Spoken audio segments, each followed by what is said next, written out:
Hai,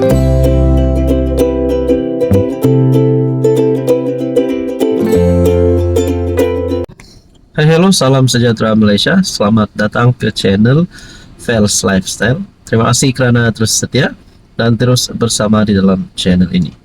Pada Anda yang baru di dalam channel ini, selamat datang saya ucapkan, dan kepada yang sudah lama bersama saya di dalam channel ini, saya mengucapkan ribuan jutaan terima kasih kerana terus bersama-sama di dalam channel ini dan terus menyokong saya. Dimanapun Anda berada, saya harap Anda dalam keadaan yang baik. Oke, saudara-saudara yang saya amat hormati, tuan-tuan dan puan-puan, mungkin sebelum ini kita pernah mendengar ataupun kita sendiri pernah bercerita dengan kawan-kawan kita, dengan rakan politik kita, dengan ahli keluarga, saudara mara, member kah, dengan partner kah, tentang cerita bagaimana sekiranya kalau ada ahli parlimen daripada kerajaan hari ini, khususnya daripada Barisan Nasional, keluar daripada kerajaan, ataupun mereka ini tarik sokongan dan masuk Perikatan Nasional. Sebab sebelum ini kita sudah pernah mendengar ada ahli parlimen daripada BN 10 kalau saya tak silap, 11 kah 10, cerita dulu selepas PRU 15 yang kata mereka sokong sokong Muhyiddin jadi PN, sokong PN bukan sokong Anwar. Jadi kita ada dengar berita begitulah, tak tahulah kabar angin ke apa, tapi memang ada berita itu. So sekarang pula kita mendengar pula MIC MCA yang dikatakan pelawaan daripada PAS kepada MIC MCA untuk menyertai PN. Ada yang memandang perkara itu sebagai sudut positif, ada juga yang memandang perkara itu melalui sudut negatif.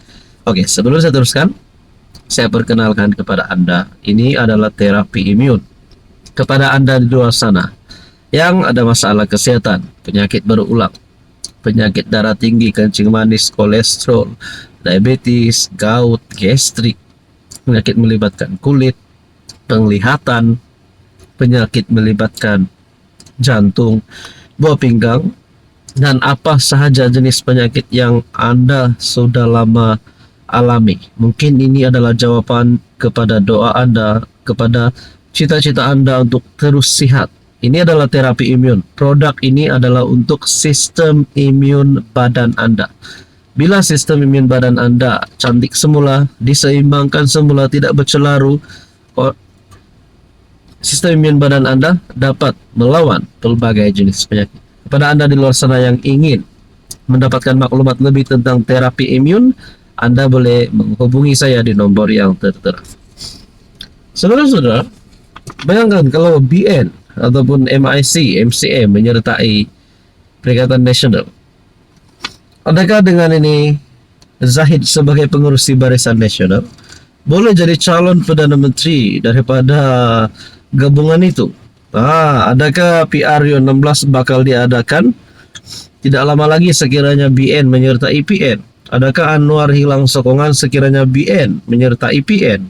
Itulah kebanyakan persoalan yang timbul. Ada satu berita, Setiausaha Agung Perikatan Nasional Azmin Ali sebelum ini dia kata meramalkan PRU 16 tahun depan. Sekarang pula menyifatkan laporan berhubung tawaran kepada komponen BN, MCA dan MIC untuk menyertai gabungan pembangkang itu sebagai perkembangan positif menjelang PRU 16.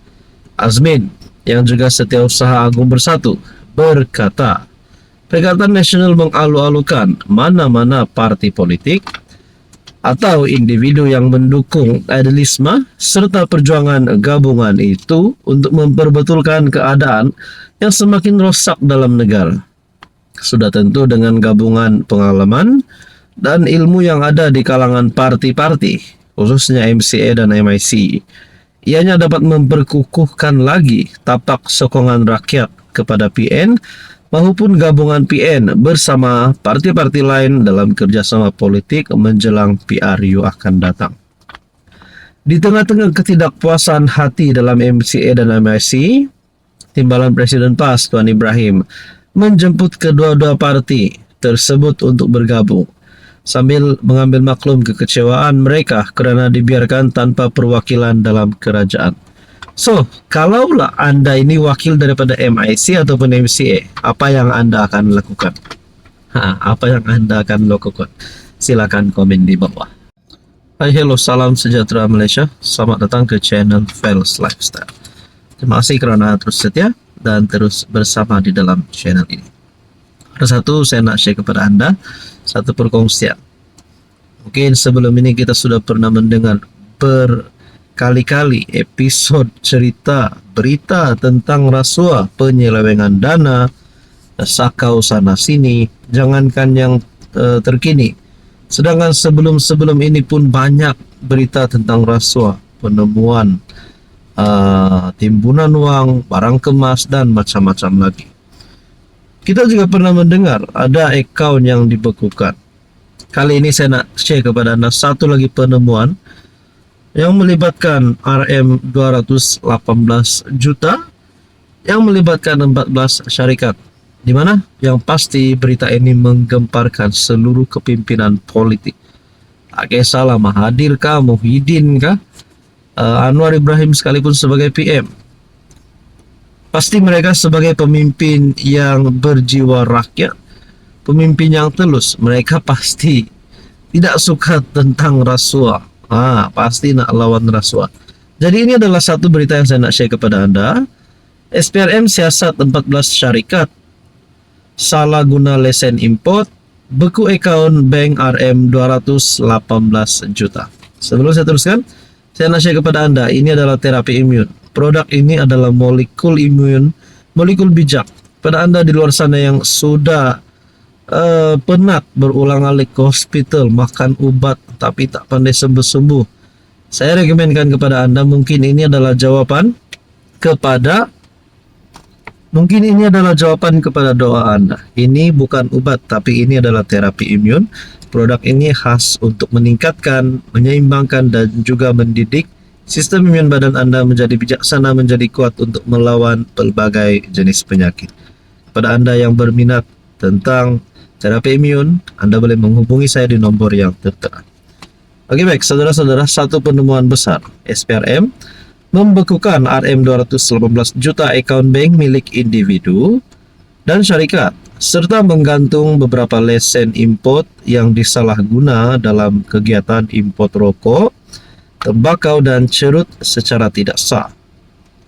Pengarah kanan bahagian operasi khas SPRM, Datuk Muhammad Zamri Zainul Abidin, berkata, tindakan itu diambil menerusi opsi karo yang menyasarkan 14 syarikat disyaki menyalahgunakan lesen import sah. Beliau berkata, siasatan mendapati syarikat terbabit beroperasi berselindung di sebalik lesen sah, namun menggunakan taktik pengisytiharan palsu, termasuk menukar kod custom dan butiran barangan bagi mengelak pembayaran cukai sebenar.